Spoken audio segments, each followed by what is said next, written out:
muestro.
Utilizamos la función que es la número 2.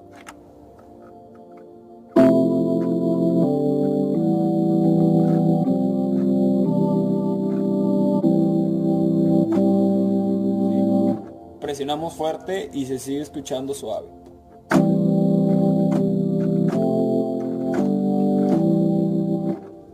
Sin la función, escuchen bien.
esto ha sido todo por hoy. Recuerden, si tienen alguna duda, si quieren saber algo específicamente del piano, no duden en preguntármelo aquí abajo en comentarios. Suscríbanse, por favor. No soy muy bueno para hacer videos, ni tampoco soy un youtuber acá de cacheva. Nada de eso.